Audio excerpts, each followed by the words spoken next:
Item ಯಾವುದೇ ಇರಲಿ try ಮಾಡಿ ಆಚಿ ಚಿಕನ್ ಮಸಾಲಾ. ಇರಾನ್ ಅಮೆರಿಕ ನಡುವೆ ಒಂದೇ ದಿನದಲ್ಲಿ ಸಂಧಾನ ಆಗೋದು ಬಹುತೇಕ ಅನುಮಾನನೇ. ಬಹುತೇಕ ಸಂಧಾನ ಸಭೆಗೆ 2 ದಿನ ಬೇಕಾಗುವಂತ ಸಾಧ್ಯತೆ ಅಂತೂ ಇದ್ದೇ ಇದೆ. ಆದ್ದರಿಂದ ಸೌದಿ ನಿಯೋಗವು ಪಾಕಿಸ್ತಾನಕ್ಕೆ ಎಂಟ್ರಿ ಕೊಟ್ಟಿರೋದು, ಸಂಧಾನ ಸಭೆಯಲ್ಲಿ ಹೊರ ಖ್ಯಾತೆ ತೆಗೆದಿದೆ ಈಗ ಇರಾನ್ ಅನ್ನೋದು ಗೊತ್ತಾಗ್ತಾ ಇದೆ. ಇಸ್ರೇಲ್ ಪ್ರತಿನಿಧಿಗಳು ಯಾಕೆ ಅಂತ ಇರಾನ್ ಕೇಳಿದೆ. ಅಮೆರಿಕ ನಿಯೋಗದವರು ಅಷ್ಟೇ ಸಾಕು ಅಂತ ಇರಾನ್ ಹೇಳ್ತಾ ಇದೆ. ಯಾಕೆ ಇಸ್ರೇಲ್ ಬರಬಾರ್ದಲ್ಲಿ? ಅಮೆರಿಕ ಫಸ್ಟ್ ಅಂದ್ರೆ ಓಕೆ, ಇಸ್ರೇಲ್ ಫಸ್ಟ್ ಅಂದ್ರೆ ಬೇಡ.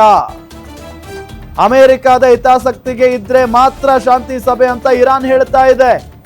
ಇಸ್ರೇಲ್ ಅಜೆಂಡಾ ಹೊತ್ತು ಬಂದ್ರೆ ನೋ ಕಾಂಪ್ರಮೈಸ್ ಅಂತ ಇರಾನ್ ಹೇಳಿದೆ. ಇರಾನ್ ಅಮೆರಿಕ ನಡುವೆ ಒಂದೇ ದಿನದಲ್ಲಿ ಸಂಧಾನ ಆಗೋದು ಬಹುತೇಕ ಡೌಟ್ ಈಗ. ಯಾಕೆಂತ ಅಂದ್ರೆ ಈ ಇಸ್ರೇಲ್ ಕೂಡ ಅಲ್ಲಿ ಇಸ್ರೇಲ್ನ ನಿಯೋಗ ಕೂಡ ಆಗಮಿಸಿದೆ.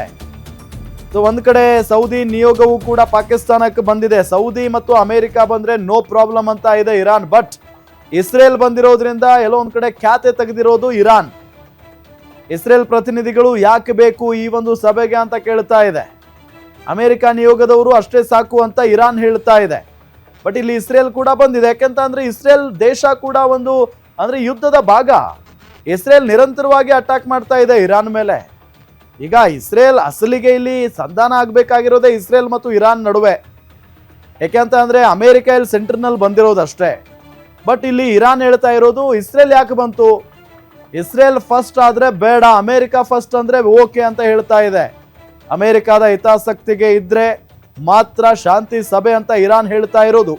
ಇಸ್ರೇಲ್ ಅಜೆಂಡಾ ಹೊತ್ತು ಬಂದ್ರೆ ನೋ ಕಾಂಪ್ರಮೈಸ್ ಅಂತ ಇರಾನ್ ಹೇಳ್ತಾ ಇದೆ. ಸೊ ಹಾಗಾಗಿ ಇದು ಇವತ್ತಿಗೆ ಮುಗಿಯುವ ಲಕ್ಷಣಗಳಂತೂ ಇಲ್ಲವೇ ಇಲ್ಲ. ಇನ್ನೂ 2-3 ದಿನಗಳ ಕಾಲ ಹಿಂಗೆ ಚರ್ಚೆ ಆಗುತ್ತೆ. ಇವ್ರ ಖ್ಯಾತಿ ತೆಗಿಬಹುದು ಅಥವಾ ಇವ್ರು ಹೇಳಿದ್ದಕ್ಕೆ ನೋ ಅಂತ ಹೇಳ್ಬೋದು.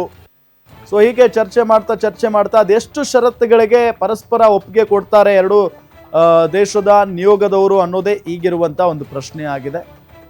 ಸೊ ಭಾಳ ಪ್ರಮುಖವಾಗಿ ಈಗ ಇಸ್ರೇಲ್ನ ಅಜೆಂಡಾ ಹೊತ್ತು ತಂದರೆ ಅದಕ್ಕೆ ನಾವು ಒಪ್ಕೊಳ್ಳೋದೇ ಇಲ್ಲ ಅಂತೇಳಿ ಇರಾನ್ ಹೇಳ್ತಾನೆ ಇದೆ. ಸೊ ಒಟ್ಟಿನಲ್ಲಿ ಈ ಪಾಕಿಸ್ತಾನ ಇದರಲ್ಲಿ ಯಶಸ್ವಿ ಆಗುತ್ತಾ ಈ ಸಂಧಾನ ಮಾಡಿಸುವಲ್ಲಿ ಅನ್ನೋದು ಈಗಿರುವಂಥ ಒಂದು ಪ್ರಶ್ನೆ ಅಂತೂ ಕಾಡ್ತಾ ಇದೆ.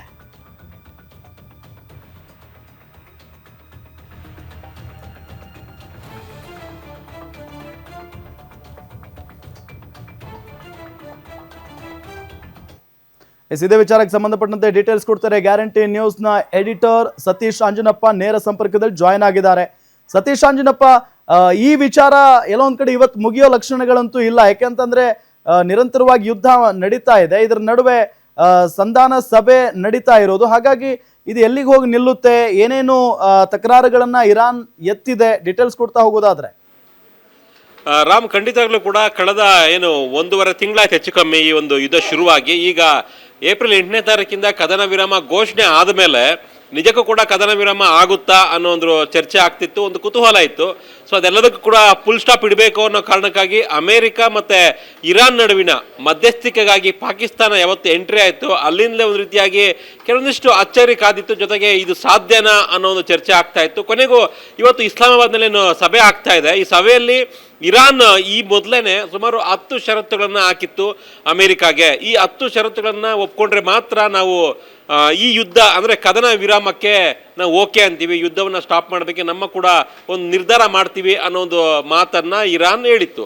ಆದರೆ ಇರಾನ್ ಮತ್ತು ಅಮೆರಿಕ ನಡುವಿನ ಈ ಒಂದು ಮಧ್ಯಸ್ಥಿಕೆ ಸಭೆ ಏನಿದೆ ಇದಕ್ಕೆ ಇಸ್ರೇಲ್ ಈ ಮೊದಲಿಂದಲೂ ಕೂಡ ಒಪ್ಪಿಗೆಯನ್ನು ಕೊಟ್ಟಿರಲಿಲ್ಲ. ಇವತ್ತಿನ ಸಭೆಯಲ್ಲೂ ಕೂಡ ಅಷ್ಟೇ ಇಸ್ರೇಲ್ನ ಯಾಕೆ ಕರೆಸಿದ್ರಿ ಅಂತ ಇರಾನ್ ಪ್ರಶ್ನೆ ಮಾಡಿದೆ. ಅಲ್ಲಿಗೆ ಇದು ಎಸ್ಪೆಷಲಿ ಈ ಬೇಸಿಕಲಿ ಯುದ್ಧ ಶುರುವಾಗಿದ್ದು ಇಸ್ರೇಲ್ ವರ್ಸಸ್ ಇರಾನ್. ಆದರೆ ಈಗ ಇರೋ ಹಂತ ಹೇಗಂದರೆ ಇರಾನ್ ವರ್ಸಸ್ ಅಮೆರಿಕ ಅನ್ನೋ ಒಂದು ಹಂತಕ್ಕೆ ಬಂದು ತಲುಪಿದೆ. ಇಸ್ರೇಲ್ ಒಂದು ರೀತಿ ನಾಮಕಾವಾಸ್ತೆ ಥರ ಆ ಒಂದು ಪಾತ್ರವನ್ನು ನಿಭಾಯಿಸ್ತಾ ಇದೆ ಅಂತ ಹೇಳ್ಬೋದು ರಾಮ್.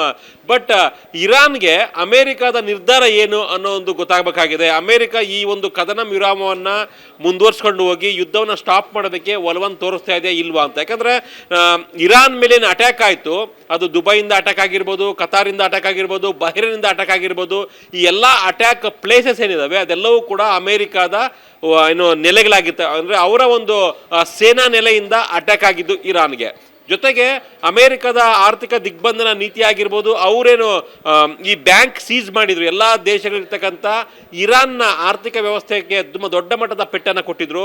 ಬ್ಯಾಂಕ್ ಅಕೌಂಟನ್ನು ಸೀಸ್ ಮಾಡಿ, ವಿಶೇಷವಾಗಿ ಕತಾರ್ನಲ್ಲಿರ್ತಕ್ಕಂಥ ಅವರ ಆಸ್ತಿ ಸಂಪತ್ತನ್ನು ಕೂಡ ಸೀಸ್ ಮಾಡಿತ್ತು ಅಮೆರಿಕ.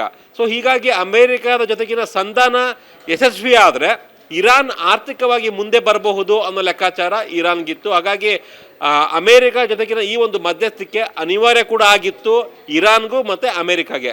ಈಗ ಒಂದು 2 ಷರತ್ತುಗಳಿಗೆ ಅಮೆರಿಕ ಒಪ್ಪಿದೆ ಅನ್ನೋ ಒಂದು ಮಾಹಿತಿ ಅಂತಾರಾಷ್ಟ್ರೀಯ ಮಾಧ್ಯಮದಲ್ಲಿ ಬರ್ತಾ ಇದೆ ರಾಮ್. ಆದರೆ ಉಳಿದ ಏನು ಷರತ್ತುಗಳಿತ್ತು ಅದ್ರ ಬಗ್ಗೆ ಏನು ಚರ್ಚೆ ಆಯಿತು ಅನ್ನೋದ್ರ ಬಗ್ಗೆ ಸ್ಪಷ್ಟವಾದ ಮಾಹಿತಿ ಇಲ್ಲ. ಈಗ ಸಿಕ್ಕ ಮಾಹಿತಿ ಪ್ರಕಾರ, ಒಂದು, ಕತಾರ್ನಲ್ಲಿ ಏನು ಆಸ್ತಿ ಇತ್ತು ಇರಾನ್ಗೆ ಸಂಬಂಧಪಟ್ಟಂಥ ಆಸ್ತಿ, ಆ ಆಸ್ತಿ ಬಿಡುಗಡೆಗೆ ಅಮೆರಿಕ ಒಪ್ಪಿದೆ ಒಂದು. ಮತ್ತೊಂದು, ಅಂತಾರಾಷ್ಟ್ರೀಯ ಬೇರೆ ಬೇರೆ ದೇಶಗಳಲ್ಲಿ ಇರಾನ್ಗೆ ಸಂಬಂಧಪಟ್ಟಂಥ ಬ್ಯಾಂಕ್ ಖಾತೆಗಳು, ಸರ್ಕಾರಕ್ಕೆ ಸಂಬಂಧಪಟ್ಟಂಥ ಬ್ಯಾಂಕ್ ಖಾತೆಗಳ ಬಿಡುಗಡೆಗೆ ಕೂಡ ಅಮೆರಿಕ ಒಪ್ಪಿದೆ ಅನ್ನೋ ಒಂದು ಮಾಹಿತಿ ಬರ್ತಾ ಇದೆ. ಬಟ್ ಉಳಿದ ಷರತ್ತೇನಿದೆ ರಾಮ್ ಇರಾನ್ದು, ಅವು ಕೂಡ ದೊಡ್ಡ ಮಟ್ಟದಲ್ಲೇ ಇದೆ, ಸಣ್ಣ ಷರತ್ತುಗಳಲ್ಲ. ಅದರಲ್ಲಿ ಪ್ರಮುಖವಾಗಿ ಅಮೆರಿಕ ಮತ್ತು ಇಸ್ರೇಲ್ನ ದಾಳಿಯಿಂದ ಏನು ನಾಶ ಆಗಿದೆ, ಹಾನಿಯಾಗಿದೆ ಇರಾನ್ನಲ್ಲಿ, ಅದೆಲ್ಲದಕ್ಕೂ ಕೂಡ ಪರಿಹಾರ ಕೊಡಬೇಕು ಅನ್ನೋ ಒಂದು ದೊಡ್ಡ ಷರತ್ತನ್ನು ಹಾಕಿದೆ ಇರಾನ್. ಆಮೇಲೆ ಮುಂದಿನ ದಿನಗಳಲ್ಲಿ ಯಾವುದೇ ರಾಷ್ಟ್ರ, ಕೊಲ್ಲಿ ರಾಷ್ಟ್ರ ಆಗಿರ್ಬೋದು ಅಥವಾ ಅಮೆರಿಕ ಆಗಿರ್ಬೋದು, ಯಾರೂ ಕೂಡ ದಾಳಿ ನಡೆಸುವಂತಿಲ್ಲ ಇರಾನ್ ಮೇಲೆ. ಇದಕ್ಕೆ ಒಪ್ಕೊಬೇಕು. ಇದಕ್ಕೆ ಒಪ್ಕೊಂಡ್ರೆ ಮಾತ್ರ ನಾವು ಈ ಒಂದು ಕದನ ವಿರಾಮಕ್ಕೆ ಅಥವಾ ಯುದ್ಧವನ್ನು ಅಂತ್ಯ ಮಾಡೋದಕ್ಕೆ ನಾವು ಒಪ್ಪಿಗೆಯನ್ನು ಕೊಡ್ತೀವಿ ಅನ್ನೋದು ಕೂಡ ಇರಾನ್ನವರ ಒಂದು ಷರತ್ತಲ್ಲಿ ಒಂದು ಭಾಗ.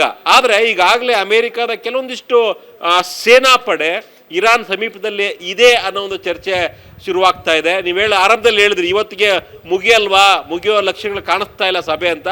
ಬಹುಶಃ ಮುಗಿಯುವಂಥ ಲಕ್ಷಣಗಳು ಕಾಣಿಸ್ತಾ ಇಲ್ಲ. ಜೊತೆಗೆ ಇನ್ನೂ ವಿಶೇಷ ಏನಂದರೆ, ಅಕಸ್ಮಾತ್ ಮುಗಿದ್ರೂ ಕೂಡ ಇದಕ್ಕೊಂದು ತಾರ್ಕಿಕ ಅಂತ್ಯ ಅಷ್ಟು ಸುಲಭವಾಗಿ ಸಿಗಲ್ಲ ರಾಮ್. ಯಾಕಂದರೆ ಅಮೇರಿಕಾದ ಷರತ್ತುಗಳನ್ನು ಇರಾನ್ ಒಪ್ಕೊಬೇಕು, ಇರಾನ್ ಷರತ್ತುಗಳನ್ನು ಅಮೇರಿಕ ಮತ್ತು ಇಸ್ರೇಲ್ ಒಪ್ಕೊಬೇಕು. ಹಾಗಾಗಿ ಅಷ್ಟು ಸುಲಭವಾಗಿ ಈ ಒಂದು ಸಭೆಯಲ್ಲೇ ಎಲ್ಲವೂ ಕೂಡ ಆ ನಿರ್ಧಾರ ಆಗ್ಬಿಡುತ್ತೆ ಅಂತ ಹೇಳೋದು ತುಂಬ ಕಷ್ಟ Ram. Yes, thank you Satish ತಮ್ಮೆಲ್ಲ ಮಾಹಿತಿಗಾಗಿ.